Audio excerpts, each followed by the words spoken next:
Welcome everybody to another edition of the ESL India Premiership 2018 Masters League summer season going on. I'm your host Vagish Godslayer Bhan, and joining me as usual is this amazing woman, Zara Angela Gonzalez, the go-to person when it comes to analyzing Clash Royale and Dota 2. Well, Yes. we have her on board with Nordwind Gaming. In fact, since I've mentioned the name Nordwind Gaming, how could I do this? A huge shout out to our amazing sponsors, Women by HP, HyperX and Intel, and the people presenting it to you, Nordwind Gaming and ESL India. So, ladies and gentlemen, like any other day when it comes to esports and Indian esports on top of that, and specifically talking about Indian esports, ESL India Premiership, we have brought to you guys another new revised, remixed edition, because new players, new day, new players. Clash Royale, Dota 2, CSGO, all three games, fresh stock out of our, how would I say, what is the word? I'm forgetting it. What, fresh stock? Kitty? Out of a kitty. Yes, thank you, production. This is the reason why we wear headphones, so that production can tell me the words which I forget. So many words, so less time, so much of esports. Much wow. All right, so Angie. Yes. What do you think about today's Clash Royale game? It's going to be pretty interesting. Beast is there. Yeah, that's the most exciting part. I mean, he's again going to come out and showcase his skills against Jimit. Now, he's not played against this player before, so I'm hoping that Jimit pulls something out of his kitty and is able to kind of show Suteekshan that he can be not only beaten by Mukul but also by him. He is, of course, considered the dark horse of the tournament even in 2017. So if he continues with this kind of performance, I'm hoping to see whether Jimit will be able to pull something off. As of now, he is struggling, though. He's sitting 10th on the leaderboard. True. And he's only managed to get 2 victories of the 7 games he's played. So then quickly, let's take a look at Jimit Bhatt first of all. Let's put a face to that name.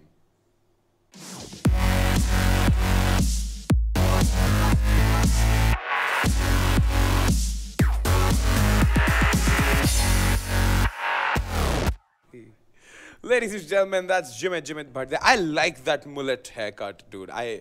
If only I had hair like him, and if only my dad didn't say, "Beta, jao, jilo apni zindagi, uga lo apne baal," I swear I would have grown a farm of hair.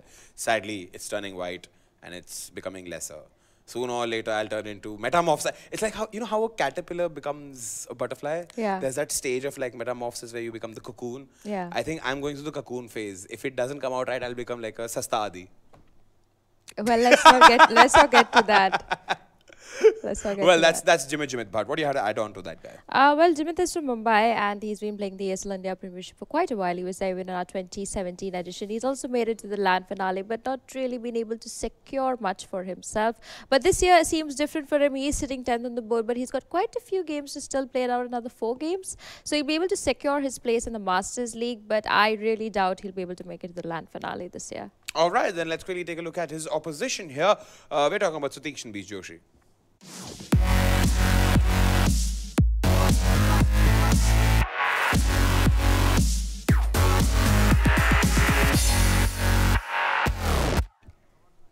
All right. Well, ladies and gentlemen, that's Suteekshan Joshi. And in case if you caught me doing this, I was just settling my hair.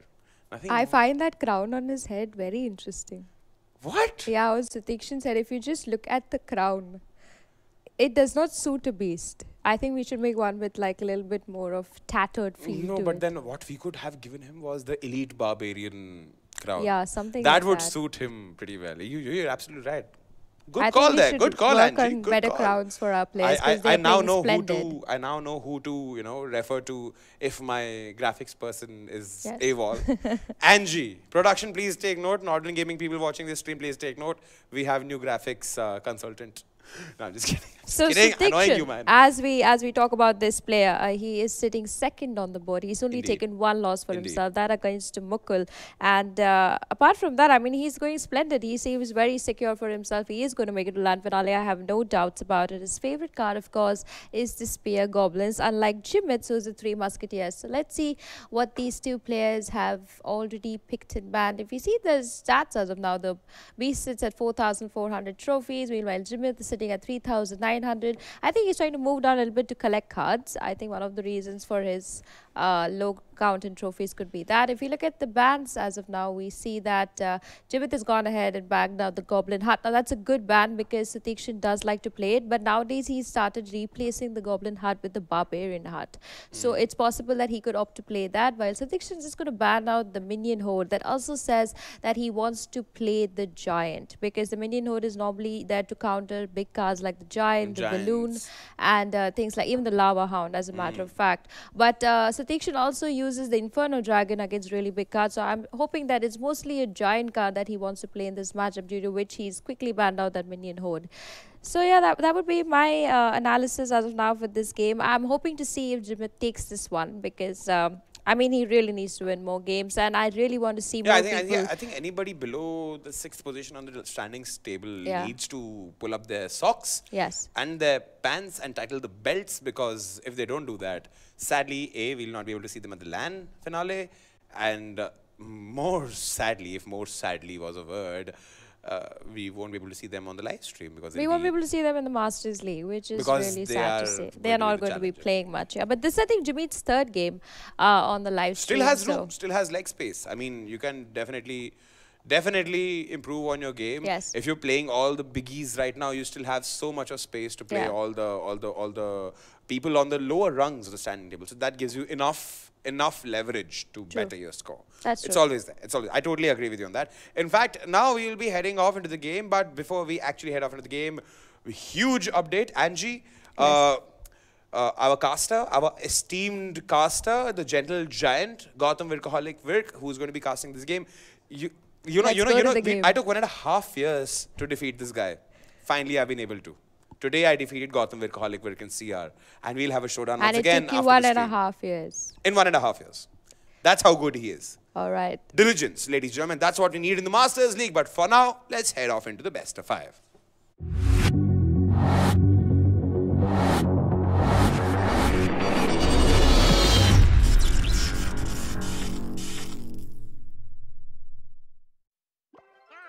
Ladies and gentlemen, today is a beautiful Sunday evening here in North India, exactly in Gurgaon actually.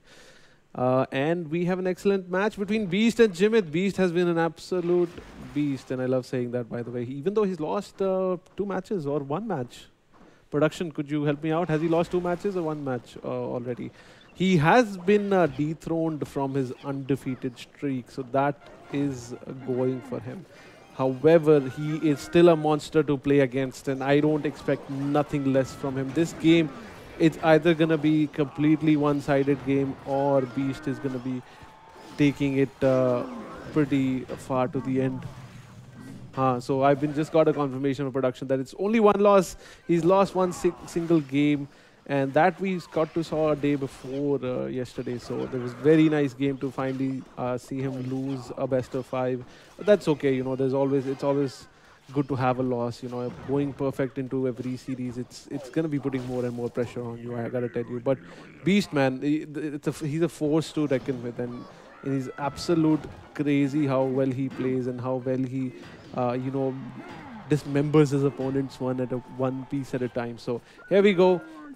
We've seen Beast is using a very interesting deck here, actually, where he has the Dark Prince and he has a Hog Rider there to try to do damage to his tower, and he's going to be defending this all with the Nado and with the Tombstone and a Fireball also. So he has all these cards to defend, whereas his main focus is to get the Hog Rider across the river, and well, in this case, not a river, it's just a pile of wires.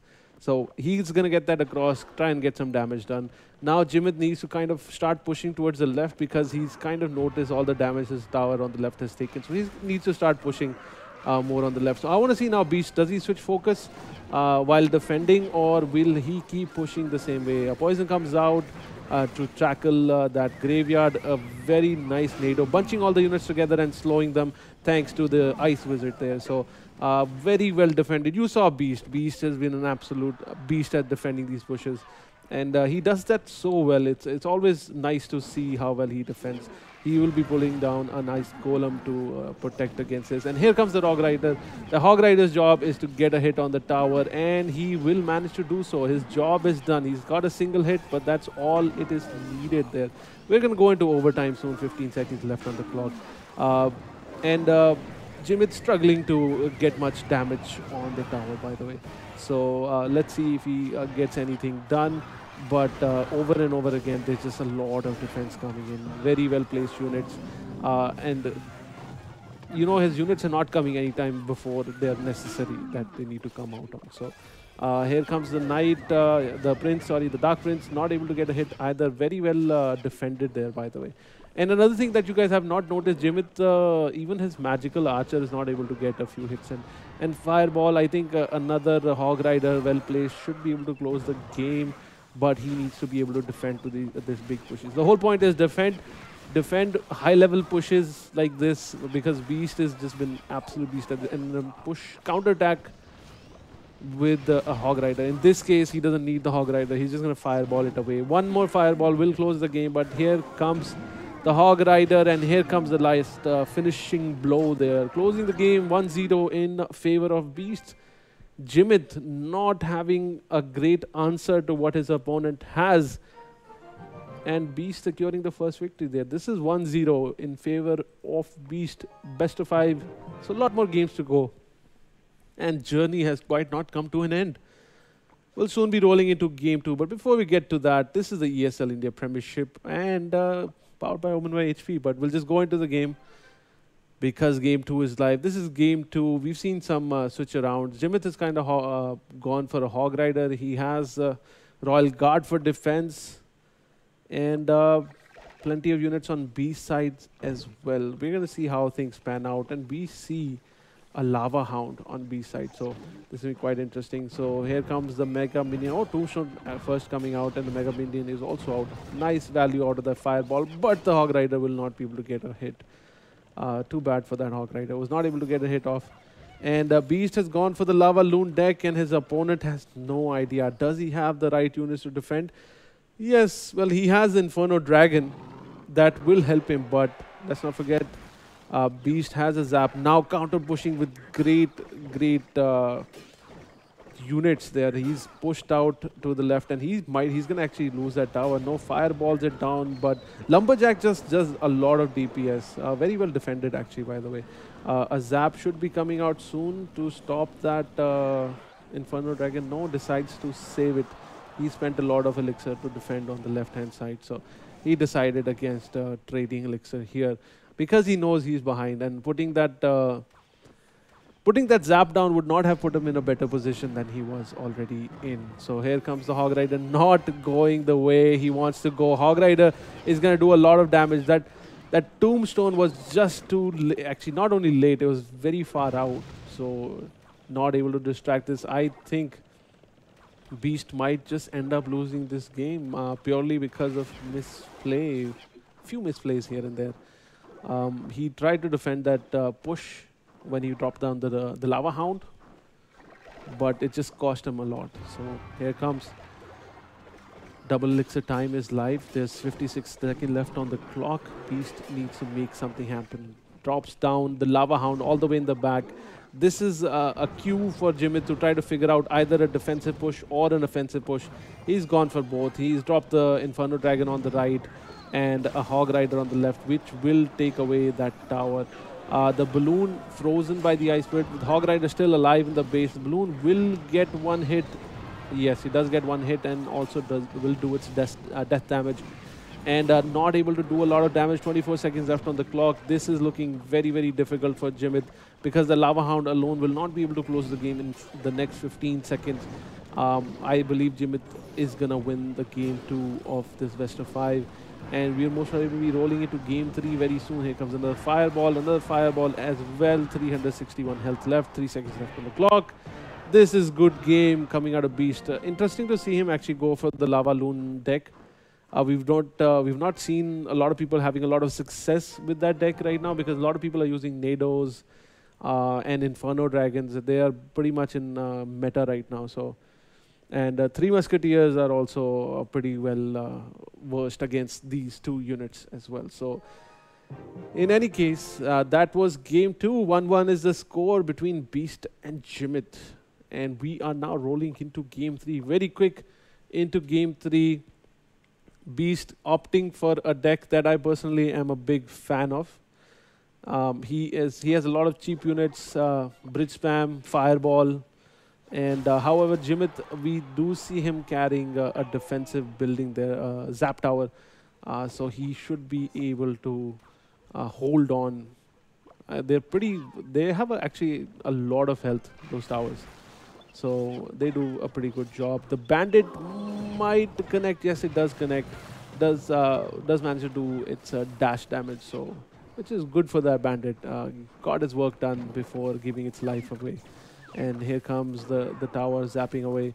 And one of the zappies has actually gone fairly ahead in the field, and the ram does not connect either. So fireball coming in does bring good value. Misses the mega minion completely, but that's okay. He'll have to either tank the mega minion or zap it, opting to tank it actually there. Good value coming out of the mega minion. Here comes the dash. Very nicely placed ice golem. Does tank everything. Does not let the bandit do another dash. So good defense. Jimit is playing fairly defensively, and what we have not noticed till now, he has an Expo in his deck. And it's going to be quite interesting to see that Expo come into action. The Dark Prince is not having a lot of success. Will be taken down. A Mega Minion coming across once again, but will be taken down before he gets to the tower. So quite a stalemate we are in right now, because both the guys are trying, not getting a lot of damage in. We are now rolling into double elixir time. Maybe we'll get Jimit. We might see Jimit finally put down the Expo now. But he needs to worry about this big defense that he needs to do right now. So I like how he places his tower, then places an ice golem in front to tank for the tower, and the push has been successfully stopped. But look at the counter attack. Look at the reaction to that Expo. By the way, Inferno Dragon comes out finally, and we see some damage coming in by the Inferno Dragon, but will be taken down. Nice connect on the right. A lot of units on the field, a lot of people hitting that tower, bringing it down to 708 health. Beast looks like he is in a great position. He could actually cycle some fireballs also if required. And here comes the Prince to defend. He will be charging across right now. Another tower being put down defensively there will serve as a great distraction for the Prince. Prince just does not like building. He's like, what is that building doing there? I must hit it immediately. Here we go. 3 minutes overtime has started. He has fireball. Finally decides to throw it. Will kill the archers alongside. Will do damage to the building. He needs to rotate at least 3 fireballs to close that tower. And here comes the Expo, and a bandit will just dash across the water, the river. Then that Expo is completely wasted. This has put him in a great lead. The ram might connect, does not connect. However, the barbarians are still alive. Nice distraction, more fireball, lot of action, and this is GG. Game 3 going in favor of Beast. He's played very well, by the way, I must say, and I'm fairly excited on seeing him at the LAN event. You know, this is him playing in the comfort of his house, maybe sitting on his favorite couch or in his favorite bed, in his favorite position, and on his favorite Wi-Fi. And an ideal situation that he wants to be in. So, but the things change when you're at the LAN event. You know, your opponent is right there, and maybe he's looking at you, or maybe he's looking away from you. And you know, it plays tricks on your mind. You know, the panic sets in. Oh, guess what? There's about 500 people watching you also at location, and 500 people are watching you, you know, online, or 1,000 people are watching you online. Yes, and if you're playing in the Delhi winter finale, maybe it's 4 degrees Celsius in the morning. So maybe your hands are freezing. So a lot of pressure comes in. You know, it really kicks in when you're at the LAN event. And I've seen top tier players actually not do so well on LAN event. And we've seen over and over again, Arpan actually doing very well at the LAN event. So it'll be quite interesting to see these guys at the LAN. And I'm fairly certain Beast will end up making it to the LAN event. He's had an excellent run through the Masters League right now. All right. Beast opting for a fairly, I just see like bunch of spells and a building card on Beast side. So quite an interesting start he's had right now. So he's most probably will be putting a Tombstone first to get some cards out in the rotation. Will he most likely be carrying a Hog Rider right now? I would be fairly interested to see. Yes, I was correct. He has a Hog Rider. So this is going to be that defend, defend, defend, and get a Hog Rider in. So here comes more and more defense. And you can see how he's pulled these units together, because his job right now is to defend as much as possible while getting some value out of the Hog Rider and the Fireball. So we'll get to learn how to play this this particular kind of deck. So here comes the Hog Rider. He will get 3 hits in 1, 2, and 3. Yes, great value coming out of the Hog Rider. And now the ball is in Beast corner. He needs to be able to defend this push, and he has plenty of units in his way. The Tombstone fairly quickly taken down, but the Skeletons are fairly annoying. As you can see, these units are not great defensive units, offensive units, but he's using them very, very well defensively. And his only source of offense is the Hog Rider and the Fireball. So he is going to be getting as much value as possible out of those cards. This Bandit will survive and might able to get a dash across also. Very close, not able to get a dash in. And Hog Rider will get another 2 hits. This is looking bad for Jimit. He's going to be in a lot of trouble very soon because he's not able to get much done. He's not able to get anything done offensively, and his pushes are being stopped over and over again by the pesky Nado and the Tombstone. So I think he's probably feeling the pressure right now. Double Elixir time is now live. And Jimit has not particularly saved up a card till now that he wants to reveal till the end. And here comes another Fireball, bringing the tower health down to 900. And Beast is now mounting a defense. He has the log, he has the Nado. He could also pull in the Archer, which does not actually get pulled in because apparently he can't go over the water barrier there. So here it is. I think finally the Hog Rider should be coming in right about now. Will get few value hits, and Fireball also comes in. Hog Rider does not get a hit actually. No, that was a Fireball damage. From 900 it brought it down to 700. That was the Fireball, and Beast trying very hard to defend this push which has come knocking to his door. He's dropping the units right in place. The Bandit also distracted, not able to get any damage done. The Magic Archer will be taken down eventually. Finally, Magic Archer actually gets a hit on the Ice Wizard and on the tower, so bringing it down to 2000 health. But Hog Rider is the dangerous unit that you need to worry about right now. So he's holding on to that right now. So he's going to be opting for another defensive play here. Magic Archer was placed pretty well, however, just not hitting the right unit currently. Here comes the Hog Rider, and there's no one to stop him right now. The Bandit comes out. The Zap also comes out to help him out. But this is game over. 179 health left, and the Fireball closes it out. Beast. And I don't want to say the same line over and over again. Beast is playing like a beast, and he's cleared this game 3-1 in his favor. And he is going through all his opponents like a hot knife through butter. Yes. So, man, I'm really looking forward to seeing Beast at a LAN event. So good luck to him. Good luck to Jimit. Of course, you guys are doing fairly well. All you guys are in the Masters League. So keep playing. Keep improving. We'll see you guys tomorrow, 6:30 for Clash Royale again. But for now, we're pushing off to Counter-Strike and back to the studio with Angela and Vakish.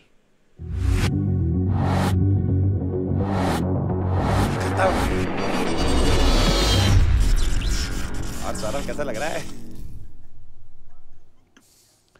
All right, ladies and gentlemen, back again to the studio segment of the ESL India Premiership 2018. Exciting game there. Yes, Suteekshan beats Joshi. In fact, Jimit managed to pull off a game from, take a game away from, my apologies, take a game from Suteekshan beats Joshi. Could not win. Commendable, but could not win. No, I've always seen Beast play like this. The first game he plays, he always makes sure he bags that game. And then the second game he plays, he'll just be like, let me try an experimental deck. If it doesn't work, I know I can win the next 2 rounds somehow. So in the second round, we saw that he opted to go for the lava and balloon, which is one of the reasons why he even banned the minion horde. But seeing his gameplay over time, I've realized that Beast has always been this very defensive player. And when he is able to sustain and very patiently wait in his defense, he plays a brilliant offense. So he is the kind of player who, you need just one aggressive card and your rest 7 cards in your kitty are just all defensive cards. And whenever he plays like that, he kind of just takes the game without a doubt in his mind because he knows when to play what. He has done the mathematics in his head that, okay, my opponent has played this. I know this is the right time for me to push. And when he does that push, he always gets through. In the third game, he again did something which he has done even in the previous segment. He copied his opponent's deck. So basically, if Jimit was playing the battle ram a lot, he's like, okay, this card seems to be very interesting to me. Let me give it a shot. So he'll take the battle ram, he'll take the inferno, he'll take the bandit, the zappies, the dark prince, and see what he can do with it. And if it works in his favor, good. If it doesn't work in his favor, he's still like, I still have the graveyard poison combo, which always works for me. I also have the hog rider combo that works for me. And then to secure the game, he'll always go back to his first deck. That is his hog rider deck, which is a confirmation win for him because he knows Jimit gameplay by then. And he knows that he'll be able to get through it. But on the other side, if we talk about Jimit, his first deck was very interesting. It's what his strength is. The bandit, the inferno, the dark prince works well for him. The only thing he was missing out, I think, in all the 3 games was he wasn't getting a chance to play the deck the way he wants to. Even if we go to the game where he had the expo, he didn't really get time to play the expo because he was constantly just trying to hold his defense. And when Beast gets that control over his opponent that I'm not going to let you play your big card, you kind of always are on the losing end. And that is why most of the games over time, I have noticed that that's how he's been able to reach so high on the leaderboard and keep himself maintained over there. It saves the best for the overtime, huh? For the great push Always, overtime. always. Guess who learnt from Suteekshan Beast Joshi? Saurav Das, our chief editor, should know better about it. But moving on, ladies and gentlemen, all this Baloo and Furore has been brought to you by Omen by HP, HyperX and Intel, and produced and presented to you by Northern Gaming and ESL India. We'll be back again with some really interesting CSGO. Don't go anywhere.